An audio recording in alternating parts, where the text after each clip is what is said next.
Hey everyone, Rascally Rasmus here. Have you ever wanted to design your own castle or little village in a video game?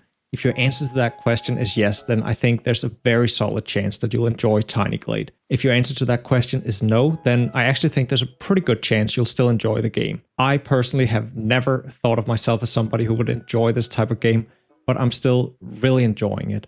I said in my demo preview of the game that Tiny Glade is like a meditation app that actually works, and I stand by that. I think the game is super cozy, it's super de-stressing, and it's just so relaxing and just a joy to play. I can very quickly lose that half hour I'm playing because I just get caught up in playing the game, which is really interesting because there's no actual objectives in Tiny Glade. There's no resources, there's no progression, there's nothing to unlock. All you do in the game is to build whatever you think of building. You kind of just sit and doodle and then you build stuff. And the game is designed in such a way that even though I'm not a very creative person, I can still create these castles, these little villages, whatever I want, because the system is so cleverly designed. It adapts to what I'm doing. So even if I'm doing something that doesn't really make sense, the game will adapt around it and still make something that kind of makes sense, for the most part at least. Before I said that the game has no objectives, and that's not entirely true, because if you go here, there actually is a daily theme, which today's theme is tightly knit community, and these themes are essentially just meant as inspiration. These are the only objectives you'll find in the game, and this is not an actual objective per se, but it will give you a starting point to work out from. So that's just to say that if you're completely devoid of inspiration, the game will actually offer you inspiration every day, despite there not being any actual progression curve. Tiny Glade has 5 seasons/themes, and the 4 of them are summer, autumn, flowery, and winter, so flowery being spring. And then we have Olden, which is this kind of like gray, more foggy version of the map. You can at any point change the version, so this is the map we were on just a second ago, but now in a summer version. And with that, let's get into how it works. As mentioned earlier, Tiny Glade essentially works by adapting its world to your actions. So if I want to make a road from here to down here, I can simply pick the road here in the hotbar, and I can select how wide a road I want, and I can press it, and I can just start drawing. And the game will adapt. As you can see, the grass will move along, and I can make this little road all the way down here. If I then wanted this road to, let's say, be a smaller path, and go around the side here, and I want a secret entrance through the wall here, I can simply draw my way through the wall, and the wall will adapt again to my action and make a little gate. If I wanted the gate to be bigger, I could instead make the road wider and draw, and it would make the gate wider. I could also pull the gate if I wanted to make it tall, or I could pull down on the gate to make it very flat. In the same way, if I wanted to place a window on a building, I can simply click the window, and I can place it here, I can place it here. If I place the window next to the other one, the game will adapt again to that and combine the windows. If I wanted to make a door, I can simply put a window on the ground floor and it will make a door instead. I can pick up the door and move it around. So it's super intuitive and very, very easy to play Tiny Glade. Any structure you put down, you can right click on it, you can see what you can do, but you can also just kind of grab it. And here, if we take this, I can pull on it to make it wider. I can rotate it. I can make it wider that way. I could say I don't want a roof on this, make it flat, or I can make the roof taller, rotate the roof, pull on the roof, make it centered. There are a lot of options you can do, basically. So the whole game functions by you interacting with stuff and pushing and pulling on things. This little circle here you see in the middle is actually a tower that I have planted, or that I've placed on top, and then I have made it short and I've shrunk it all the way down. And I could also pull it here to make it come further up in the ground, and as you can see, the game kind of still adapts around the tower. I could place a flag on the tower, and if I place a flag on the side here instead, you'll see it'll actually place it on the wall. As you'll see when I place stuff, the game will also place random decorations around it. So if I place a window here, you can see a little barrel will pop up. And as I keep clicking, it will change out these decorations to various things.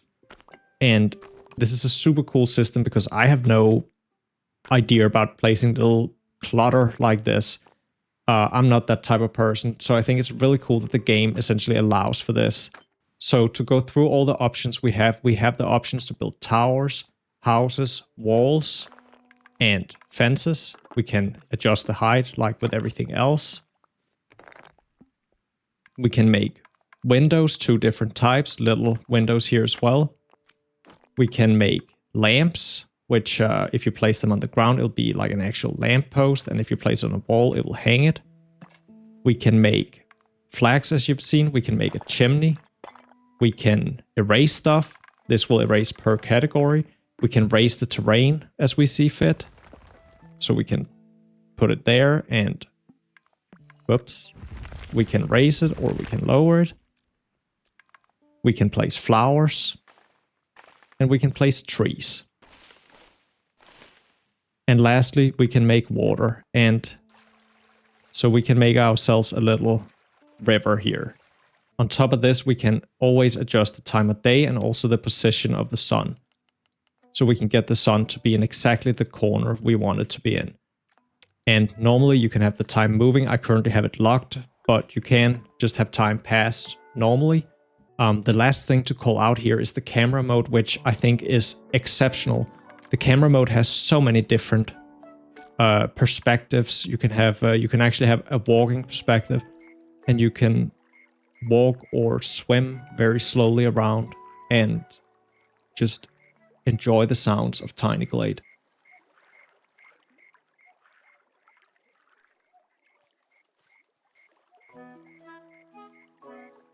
In the camera mode, you can also switch to a map mode, so you can see everything from above. You can change different, you can see it in different colors, schemes that you might want to see your map in. So I think the camera mode in Tiny Glade is extremely versatile and yeah, very good. So I think Tiny Glade is super accessible, very, very easy to play, and it's just very relaxing. The soundtrack is 10 out of 10. It's really, really good, super cozy sounds, very nice. Soothing music as well. I think the sandbox, the adaptation system is really clever. It works super well. And I think the fact that you can switch seasons on the same map is an excellent addition. I think it's really cool to be able to see your map in different seasons. I would, however, like more stuff in the game. It's, as I mentioned in my preview as well, it's kind of a hard balance because by adding more stuff, the game also becomes less user-friendly. But I would still like some more options. I'd also really like a way to help with the randomness of Tiny Glade, because as I showed you with the window, I think it's a little annoying, whoops, having to place a window and I get that clutter, but I don't want a sign there, so then I have to keep clicking till I get what I want. It's an okay system, and I don't think there's a good way around it, but it is slightly annoying. I would also really like an alignment tool, because it can be pretty hard to line up these windows by eye to make sure they're in the same height if this is something you care about. This especially goes for these corner towers I've made, are actually made out of the building here. So if I make another one, I've just slimmed it all the way in, no roof, slimmed it all the way in. It's not necessarily that easy to get the height and everything of them just right. And so I think it would be nice with a way to make these a little more easy to line up, also for getting them to line up on the corners here. So that's something I would like to see improved, but it's minor things in the grand scheme of things. And the purpose of the game, the spirit of the game, is that you should just be doodling. You shouldn't be spending time necessarily aligning up all these things, but I think it would be really nice to have the option to do so. Before I rate the game, I should also mention that Tiny Glade does have coloring options. If you press the coloring thing, you can press any building and you can select from a variety of colors here, as you can see. So just wanted to call that out too. Even though I would like Tiny Glade to offer more things, I can understand that the simplicity is an important part of the a core aspect of the way the game works. And to keep it simple, it is a necessity. So for what Tiny Glade is, I'd give Tiny Glade 10 out of 10 rascals. I think Tiny Glade is super meditative, super cozy, and I can't think of any game that does better than Tiny Glade does. So I strongly recommend Tiny Glade. With that being said, as always, if you've enjoyed the video, consider liking and subscribing. I really appreciate it. Anyways, thank you so much for watching. Have a very nice day. Until next time.